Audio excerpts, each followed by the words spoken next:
Komið sæl og velkomin í Jól á Bessastöðum. Við erum hér á leiðinni í heimsókn að hitta forsetahjónin Elísu Reid og Guðna T.H. Jóhannesson og heyra hvernig þau halda jólin hátíðleg. Ef við byrjum bara á að tala þá aðventuna hjá ykkur, hvernig er aðventan? Það eru ýmsar hefðir, árið í ár náttúrulega óvenjulegt, en hvernig hefur aðventan verið í ár hjá ykkur? Já, hún margt með hefðbundnum hætti. Börnin í skóla þar til fríið hefst og við reynum að hafa hlutina í svona föstum skorðum og hjá okkur blandast auðvitað saman íslensk jólahefð og kanadísk, en við erum með aðventukrans og jólasveinarnir koma af fjöllum en svo eru þeir líka með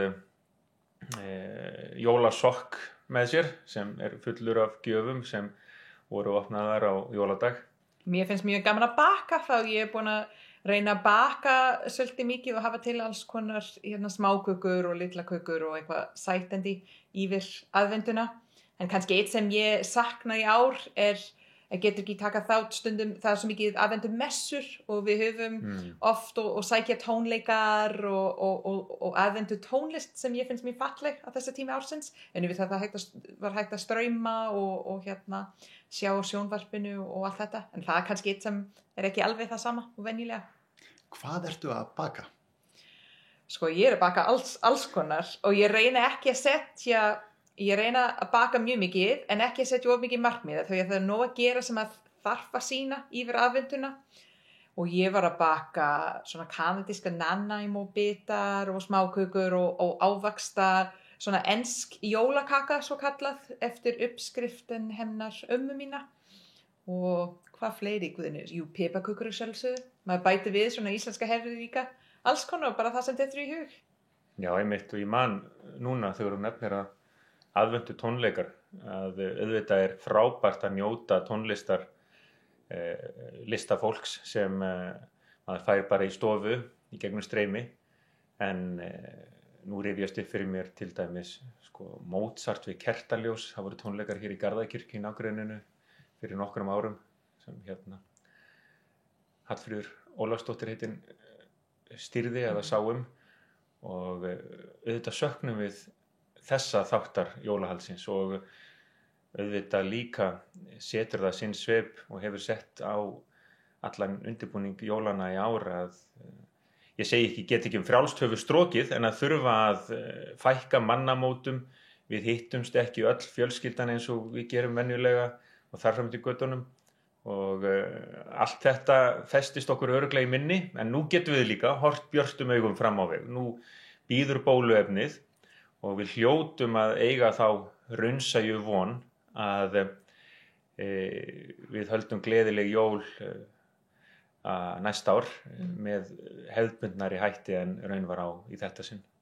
Og mér finnst að jólin og aðventuna, þetta líka svo mikið fjölskylduhátíð, þetta eitthvað sem börnin hlakkar svo mikið til og fullorða börnin líka, en mér finnst þetta svo mikilvægt að ef foreldrarnir eru kvíðin eða stressuð eða hugsa alls konar hlutir, börnin finnur það og við reynum bara að halda þetta upp að þetta sé svona skemmtileg og eins mikið venjulegt og hægt fyrir krakkana líka og ég held að þau finni það í andrúmsloftinu ef það eitthvað svona breytingar þá við reynum að bara, það svo mikið sem við getum bara að njóta og vera þakklátt fyrir. Þetta ekki einmitt núna í ár þegar við getum ekki haldið upp á þessar uppáhaldsjólahefðir okkar að við svona nýtum minninguna til þess að minna okkur á það sem við kannski fannst sjálfsagt á aðvendunni að við minnum okkur á það og þá hlökkum til á næsta ári. Jú, að sjálfsögðu og við fengum ekki við þetta ráðið og þegar maður lendir í einhverjum hremmingum af þessu tagi þá nú mikilvægast að hafa í huga hvernig fólk bara bregst við því sem ekki verður ráðið við og ég held að flestir Íslendingar hafi og vona að flestir Íslendingar hafi náð að njóta jólana þrátt fyrir þetta óvenjulega ástand og þá verður mér náttúrulega auðvitað líka að hugsa til þess að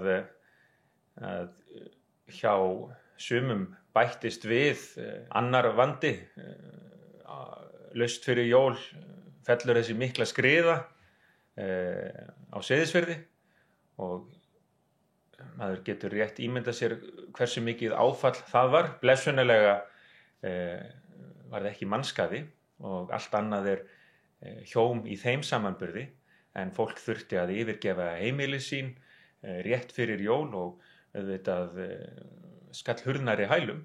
Ég man svo vel eftir viðtali við 11 ára strák, Brimi, sem lýsti því hvernig hann og pappans áttu bókstaflega fótum fjör að launa.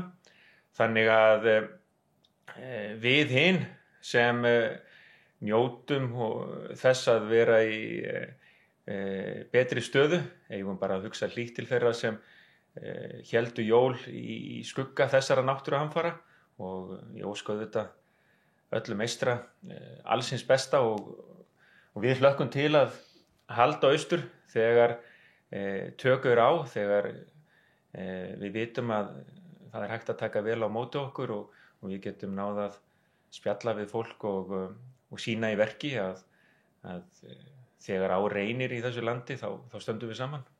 Þakklæti kannski þá einmitt orðið sem við eigum að hafa í huga núna jólin. Og kannski kærleikan og von og jákvæðni og fleiri lýsingar sem ég bara þekkir ekki á íslensku.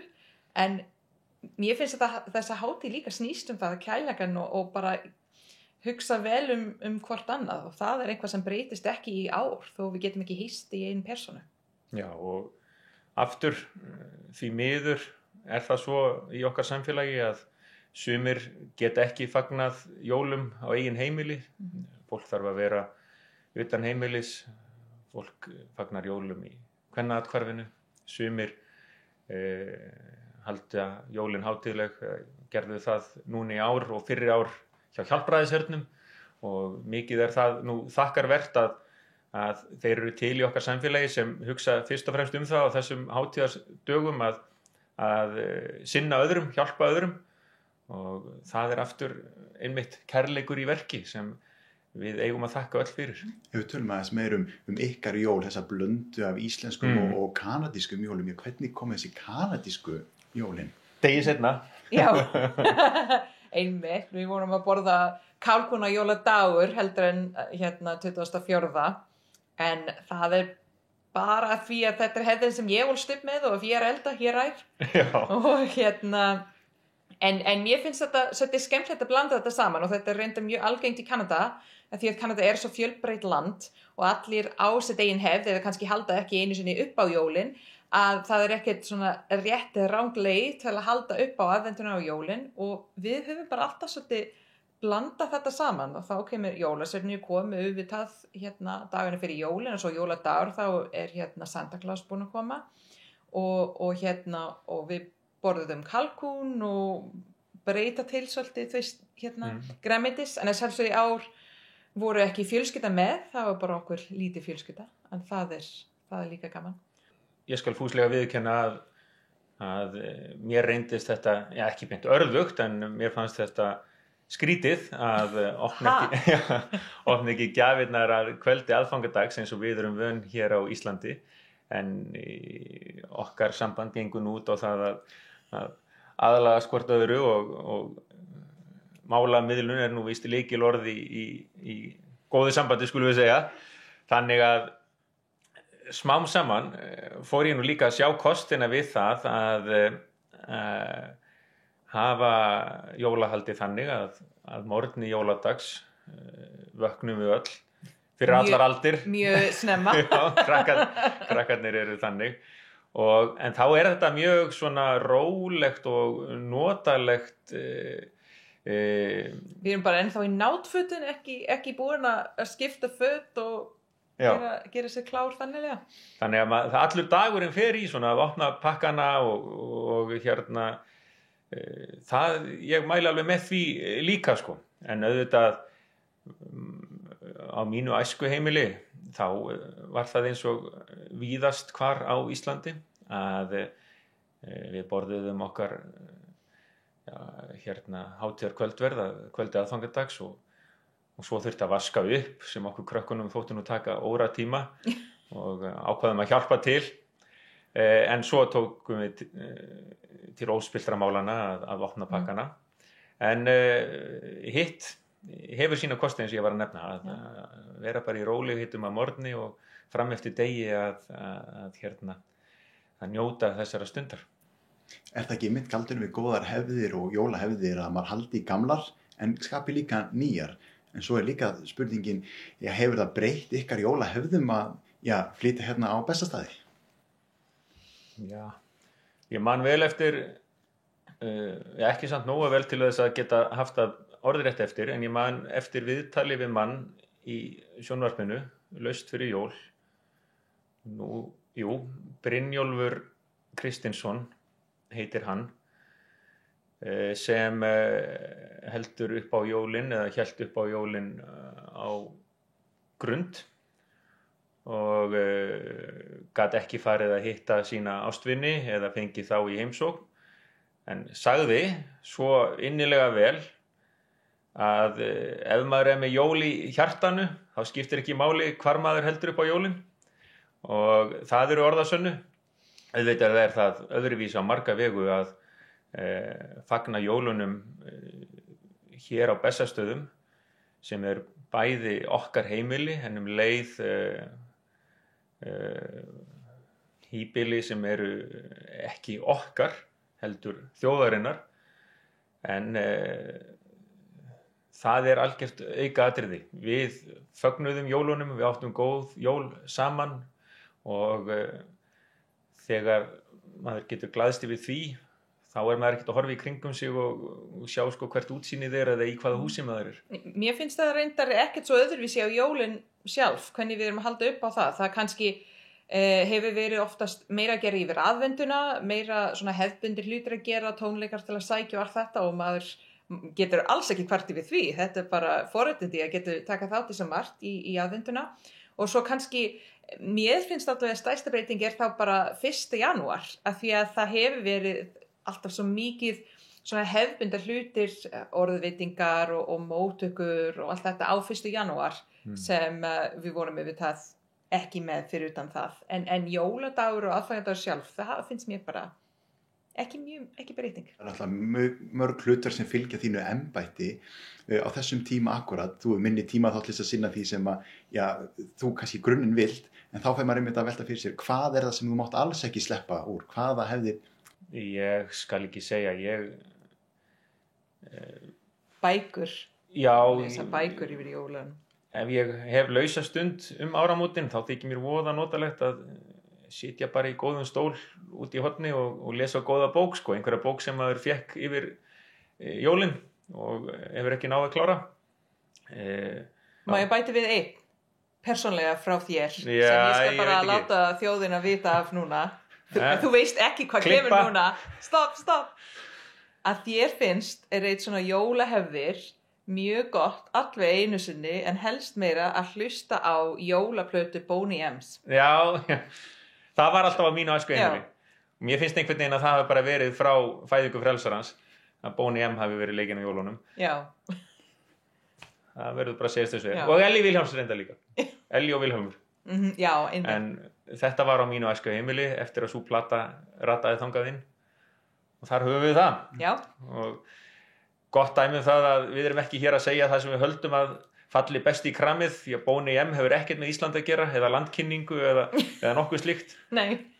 En svona er þetta bara. Góð blanda er góð blanda. Góð blanda, já. Hvernig haldið þið áramótin? Auðvitað lítast þau náttúrulega líka þessu ástandi, en hvernig verða áramótin í ár?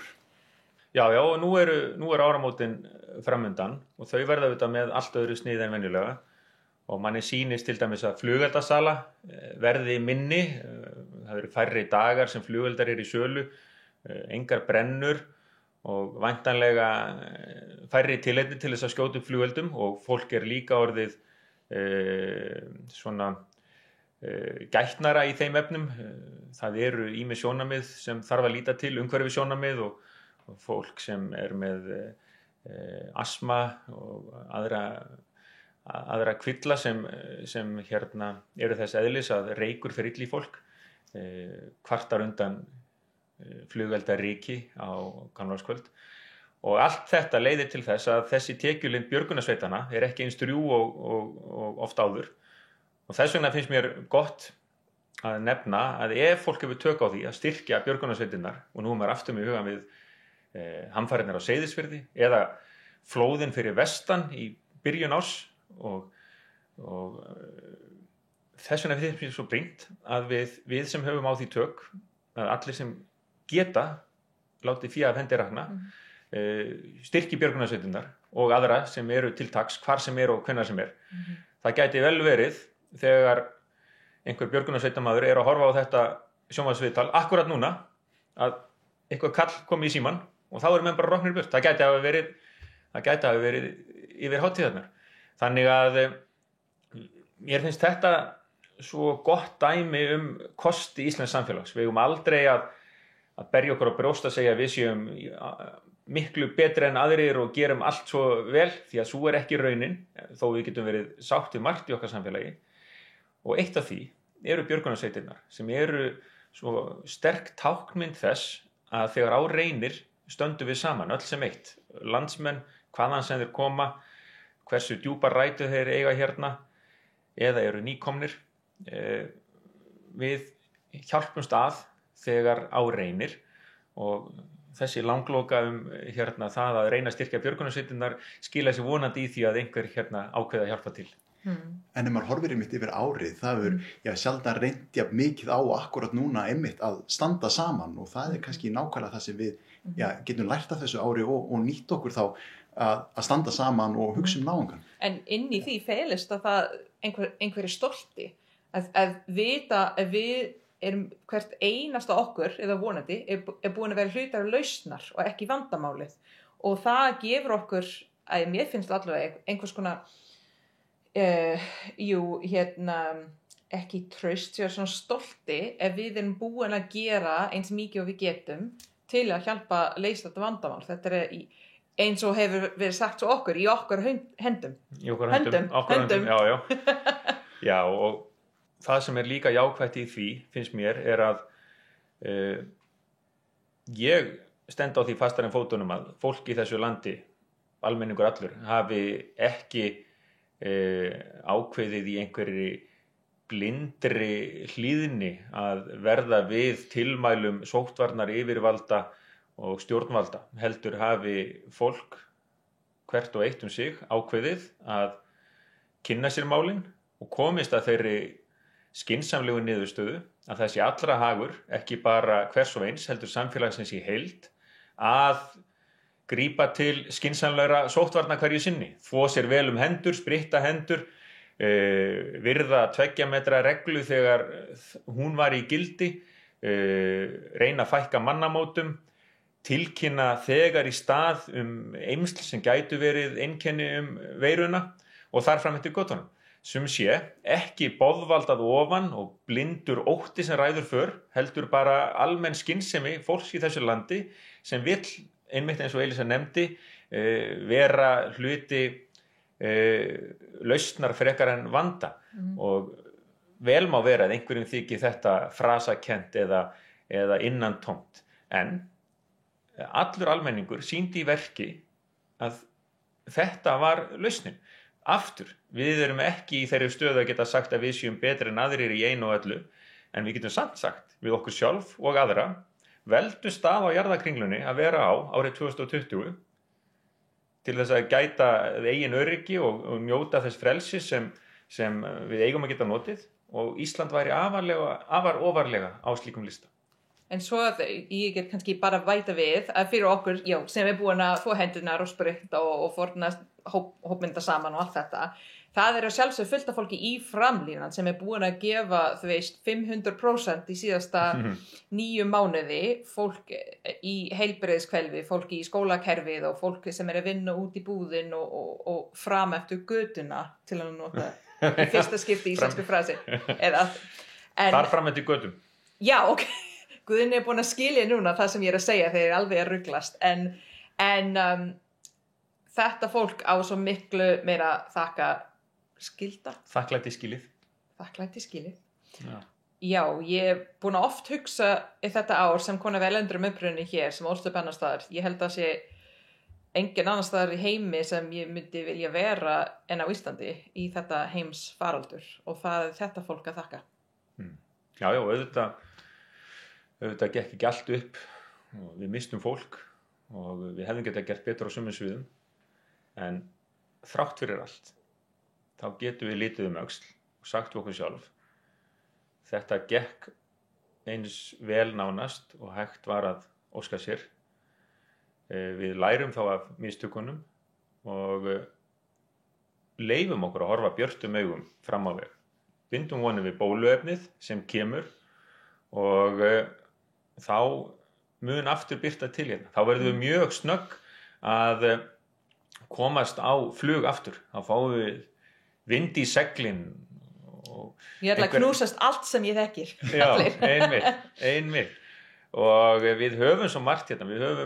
Við höfum þessar grunnstóðir. Við höfum náttúruauðlindir og við höfum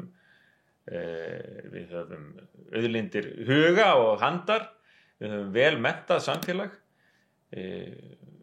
Ég held að við getum jafnvel lært af þessu höggi og hugsa með okkur, já, hvað er það sem við eigum þá bara að gera öðruvísi núna?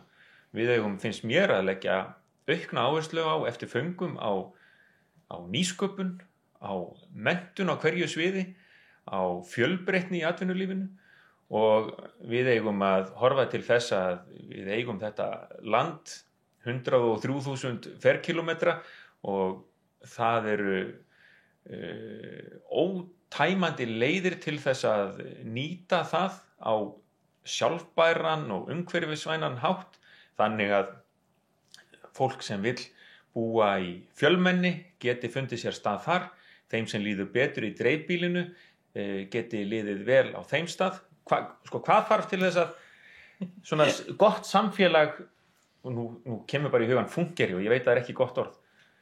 Við þurfum að hafa grunnstóðirnar á hreinu. Við þurfum að hafa atvinnulíf, fólk þarf að geta unnið, börn þurfa að geta gengið í skóla og leikskóla og notið tómstunda, og við hinn eldri þurfum að geta ákveðið að geta sinnt okkar hugðarefnum, verið í kór, notið lista, farið á leiksýningu og þar fram eftir götunum, þannig að samgöngur þurfa líka að vera greiðar. Ef eitthvað bjátar á, þá þarf heilsugæslan að vera örugg, jafn aðgangur fyrir alla. Og þetta eru svona þessi grunnatriði sem ég held líka við séum öll meira og minna sammála um. Ef við tökum hið pólitíska litróf til dæmis, þá er svona grunnsátt þessa þætti. Og svo þurfum við auðvitað að rökræða, deila og gagnrýna til þess að þoka málum áfram í rétta átt. En þetta er allt í okkar höndum og þess vegna getum við fylgst þessari bjartsýni líka. En við höfum grunninn í lagi og svo byggjum við bara upp á hann.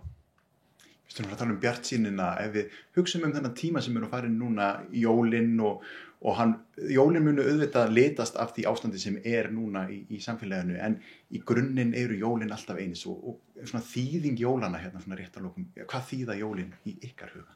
Jólin fyrir mér eru stund til þess að þakka fyrir það sem maður hefur, og þannig hef ég notið síðustu daga. Rifja upp góðar minningar. Auðvitað er ekki allt þannig að maður líti öxl og fagni því sem gerst hafur. Það er skiptast á skin og skúrir í lífi sérhvers manns, en þá er gott að ylja sér við góðar minningar, minnast horfinna ástvina og aftur þakka fyrir það sem maður hefur.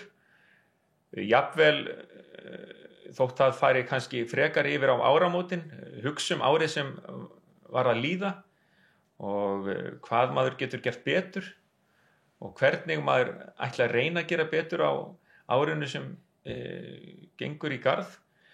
Og svo eru jólin auðvitað hátíð kristinna manna, og þótt ég sé ekki í þjóðkirkjunni og unni hag mínum vel utan hennar í góðri sátt við Guð og menn, þá á ég mér mína gömlu barnatrú, og jólin eru að því leitinu til tenging okkar við hið liðna og sérlega sterkur hluti okkar trúar og menningar arfs. Þetta er betur orðað en ég get haft þetta, af því að ég er ekki með sama orðaforði og þú, en hérna Jú, mér finnst þetta auðvitað jólin kemur úr kristin trúarbragð og ég ólst upp með það líka en eitt sem gott af því að þetta þýðir svo miklu meira en það að sjálfsögðu og þetta þýðir, ég hugsa að þessi tími til að hugsa vel hvort annað, til að hugsa það sem getum gert fyrir hvort annað og hugsa hlýt til fólks. Ég veit að hjá okkur, ég alltaf að reyna með krakkana ekki tala hvaða gjafir þið ætli að fá, heldur hvaða gjafir þið vilja gefa. Og það sem ég reyna að tala á hverju ári bara það sem við getum gert fyrir fólk, ekki það sem fólk að gera fyrir okkur. Og bara hugsa von og kærleikan og ást og frið. Vel mælt. Megum aldrei reisa okkur skýjaborgir eða óraunhæfar væntingar. Setja okkur eitthvað slíkt. En ég segi það hreina satt. Við höfum allar forsendur til þess að horfa björtum augum fram á veg. Þrátt fyrir þessar hremmingar og vegna þess að við vitum hvernig við getum glímt við þennan vágest og hvernig við getum unnið bug á honum og þá verður allt betra og þá fáum við þennan vind í seglin, lærum af því sem gekk ekki nógu vel og einsetjum okkur að skapa hérna samfélag þar sem við stöndum saman þegar á reynir, þar sem hver og einn getur sýnt hvað í henni eða honum býr, sjálfum sér og samfélaginu öllu til heilla. Þetta ekki flóknara en það. Og ég hlakka til að sjá í 2021 hvað verður með þessa nýsköpun, þessa nýju hugmyndin sem mun örugglega blómstra út af þessu.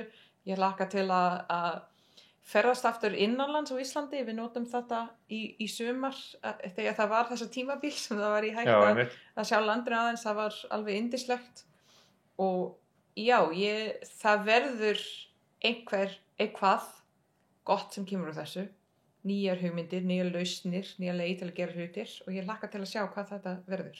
Já, við vonum að fólk hafi notið jólana og óskum öllum gleðilegs nýs árs og farsældar á komandi ári. Og takk fyrir alla sem búin að gera svo margt fyrir okkur öll í ár. Þá ekkert eftir nema óska ykkur gleðilegra jóla og farsældar á nýju ári héðan frá Bessastöðum.